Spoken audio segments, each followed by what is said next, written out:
dia. Ya, bagaimana kabar ya Bapak John? Tuhan kabar baik. Ibu apa kabar? Alhamdulillah baik juga. Tadi malam nih saya lihat Bapak John bilang ada mau bertemu nih yang saya ada tanya nih. Betul sekali. Ini ada sesuatu yang mau saya bagikan kepada ibu. Saya juga pusing. Saya mau bagi cerita sedikit lah. Ya, semoga ada sesuatu yang baru yang bisa dapat. Ya, bagaimana Bapak John? Ada masalah apa? Begini ibu, saya ini ada masalah sedikit di sekolah. Ya. Masalah tentang anak murid saya. Ya, jadi saya punya 4 siswa. Mereka selalu datang ke sekolah ini selalu datang terlambat. Ya. Memang saya mengerti lah, mereka dengan sekolah itu jaraknya sekitar 2 menit ya. Tetapi mereka setiap minggu ini, kalau 1 minggu 6 hari sekolah terlambat 5 hari. Minggu berikut juga seperti itu. Tetapi teman-teman yang sekampung dengan mereka ini tidak terlambat begitu. Saya tanya ke orang tua mereka berangkat sekolah sama-sama, jam yang sama. Bapak John. Jadi ada 4 orang siswa yang selalu terlambat begitu setiap hari ya Bapak. Jadi untuk mengatasi masalah ini nanti di akhir kegiatan coaching kita kali ini, apa yang Bapak John harapkan Bapak dapatkan? Ya, saya harapkan saya bisa dapat satu solusi solusi itu bisa saya pakai gunakan untuk mengatasi ini 4 anak ini. Jadi sebelumnya saya ingin tahu nih Bapak John, menurut Bapak John, kira-kira idealnya anak-anak yang seperti itu masuknya itu ada aturannya kira-kira jam berapa begitu? Ya, baik. Jadi kami masuk jam 7.30, terus 7.30 sudah masuk. Itu sudah belajar nih, sudah belajar. Jadi apel jam 7.15 sudah apel. Jadi nanti anak-anak sebelum apel itu kan karena lingkungan sekolahnya besar, jadi pembersihan lingkungan sekolah itu selalu dilakukan setiap pagi karena ada banyak tanaman, toh. Jadi piket fokus di kelas, terus yang tidak di piket itu bantu untuk membersihkan halaman. Itu rutinitasnya dilakukan setiap hari. Pembersihan sekolah selalu dilakukan setiap hari, jadi Ya, baru 7.30 baru masuk kelas begitu ya Bapak. Jadi tadi itu bilang jarak dari rumah jauh 3 kilo.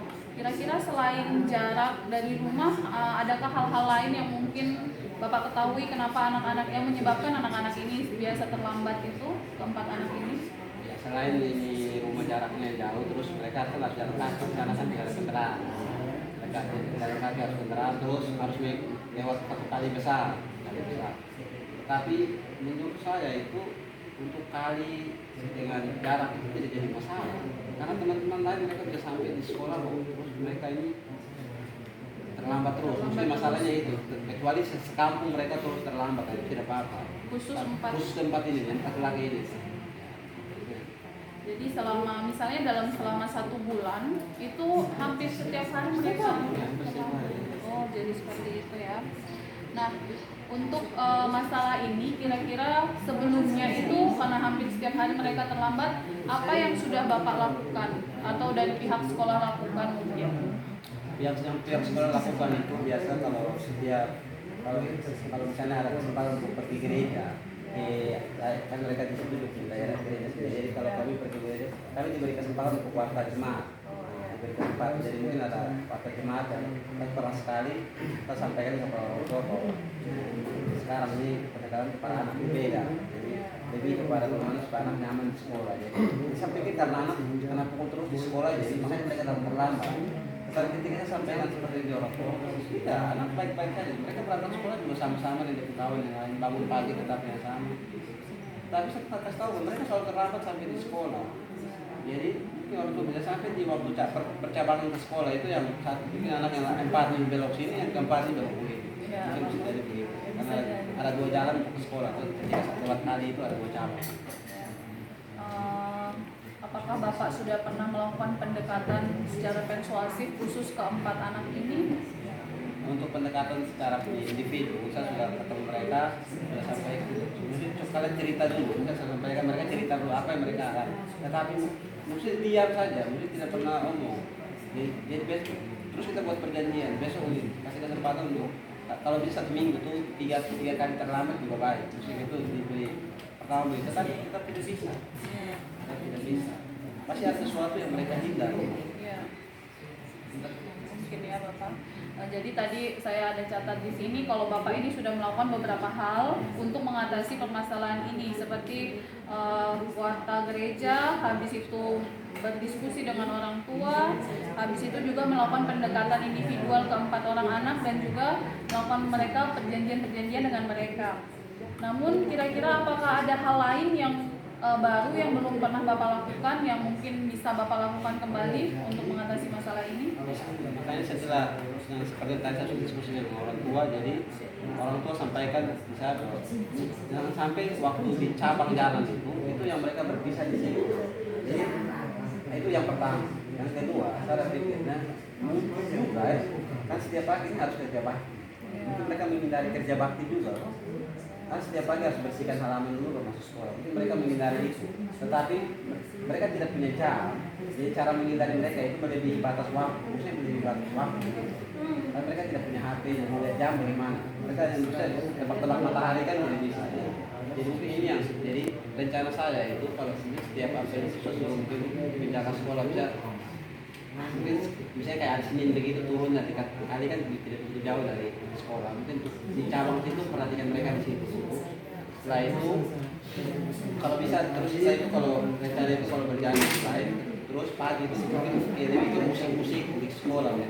Mungkin mereka olahraga ada kerja bakti itu mungkin bisa putar musik koplo-koplo gitu dan dangdutan begitu dong lebih tertawa semangat itu kok kerja bakti dengan begitu hal yang mereka hindari bisa mereka bisa menyampaikan kan kita kerja bakti tapi ini ada yang enak-enak juga ada itu saya bisa rencana seperti itu. Ya, jadi ada 2 rencana ya Bapak. Yang pertama itu meminta tolong penjaga sekolah untuk membantu pengecekan. Habis itu ketika apel atau pembersihan itu menggunakan musik-musik. Kira-kira kapan rencana Bapak ini Bapak mau laksanakan? Ya, memang ini hal yang rencana ini sudah bagus, tapi itu sudah memang kalau kami di sana kan tidak ada listrik, tetapi kan tidak pakai aki. Tetapi kalau memang betul-betul ini jadi nanti sampaikan kepada kepala sekolah supaya kalau mulai sore itu akinya tidak usah digunakan biar paginya kita bisa pakai musik. Nah itu pertama itu yang pertama dan kalau bisa ya cepatnya minggu depan bisa jalan karena ini hal baik jadi untuk bisa mau evaluasi sesuatu dia jalan dulu supaya dia Betul sekali Bapak. Kira-kira dalam perencanaan ini mungkin ada siapa-siapa yang bisa Bapak libatkan dalam perencanaan Bapak ini? Tentu saja ini karena ini kita sudah sampaikan kepala sekolah sudah sampaikan kepala satuan pendidikan sudah terlibat. Yang kedua guru untuk saling memantau anak-anak dalam kerja bakti untuk mengecek keempat anak itu. Dan yang terakhir yang terlibat paling besar di sini adalah satpamnya itu untuk bantu mengecekkan ini dapat jalan. Ya. Baik Bapak, jadi kita sudah di penghujung coaching kita, tahapan coaching. Jadi sebelum kita berakhir, saya ingin meminta komitmen Bapak dalam melaksanakan rencana ini. Jadi karena ini hal baik, jadi apapun konsekuensi ke depannya ini mau berjalan dengan baik efektif atau tidak, tapi ini jalan dulu. Orang bilang apa? Lebih baik mencoba dan gagal atau daripada gagal mencoba. Jadi jalan dulu. Nanti ke depan kalau ada perlu apa yang evaluasi atau mungkin yang tidak terpikirkan lagi dalam perencanaan mungkin bisa dievaluasi. Yang ini tanggung jawab selesaikan apa yang sudah dilakukan. Baik Bapak, nanti kita mungkin bisa bertemu lagi 2 minggu lagi setelah pelaksanaan minggu depan ya Bapak, untuk kembali lagi kita berbincang-bincang seperti itu. Luar biasa sekali. Terima kasih Bapak atas waktunya juga. Ini bisa dapat solusi untuk masalah yang kita hadapi sekarang. Terima kasih banyak untuk waktu sudah mengatasinya cerita-cerita anak-anak ini. Semua kita bisa bertemu lagi untuk bisa ada solusi baik bersama. Siap Bapak, nanti Bapak tinggal WA Siap. saja. Terima kasih banyak. Terima kasih Bu.